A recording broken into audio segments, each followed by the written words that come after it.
JB మిత్రులారా, తెలంగాణ రాష్ట్ర వ్యాప్తంగా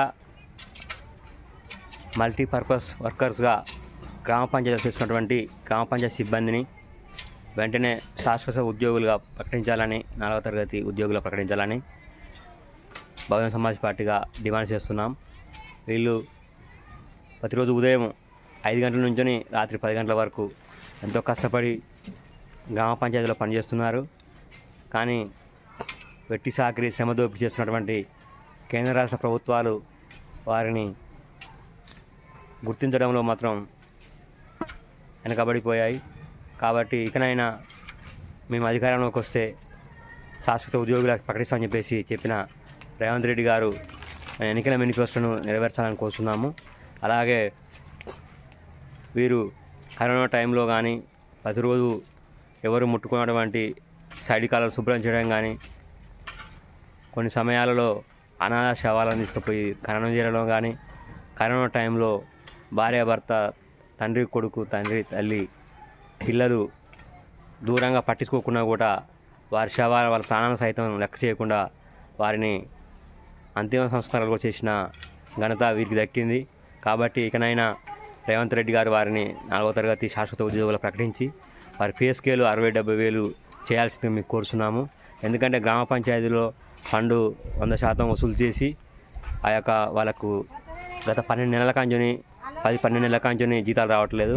కాకనైనా వారికి కుటుంబాలు ఉంటాయి, పిల్లలు ఉంటారు, చదువులు ఉంటాయి, వారికి బట్టలు, పండుగలు, పబ్బాలు కూడా ఉంటాయి.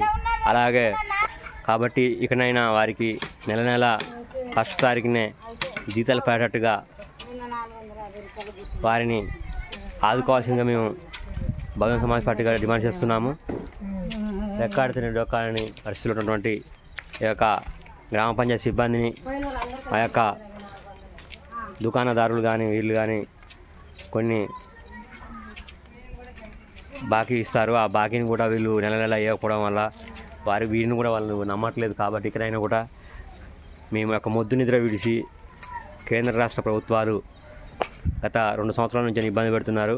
కాబట్టి ఇకనైనా వారిని పరిశ్రమను గుర్తించి మల్టీపర్పస్ వర్కర్స్ యూనియన్ తీసివేసి ప్రమాదంలో పనిచేస్తుండగా పాము, తేలు ఏమైనా ప్రమాదం జరిగితే వారి ప్రాణాలకు కూడా రక్షణగా ఇవ్వండి. ఇలాగే మా మల్లెల వెంకన్న గారు కరోనా టైంలో కరోనా బారిన పడితే అతని జీతాన్ని కూడా 20 రోజుల జీతం కడిగడం జరిగింది.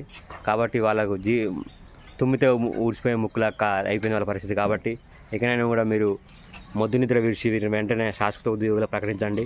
బెహన్జీ కుమారి మాయావతి గారు 1995 సంవత్సరంలో ఉత్తరప్రదేశ్లో ఒక పెన్ను సంతకంతో వారిని శాశ్వత ఉద్యోగులకు వేసిన ఘనత బహుజన సమాజ్ కలదు. కాబట్టి వెంటనే వీరిని శాశ్వత ఉద్యోగులు ప్రకటించి SC, ST, BC, మైనార్టీ, అగ్రకులాల పేదలు కూడా అందులో పనిచేస్తారు. కాబట్టి మన తెలంగాణ బిడ్డలే కాబట్టి వీళ్ళందరూ కూడా శాశ్వత ఉద్యోగులు చేయాల్సిందిగా కోరుతున్నాం. జై భీమ్, జై భారత్. సారు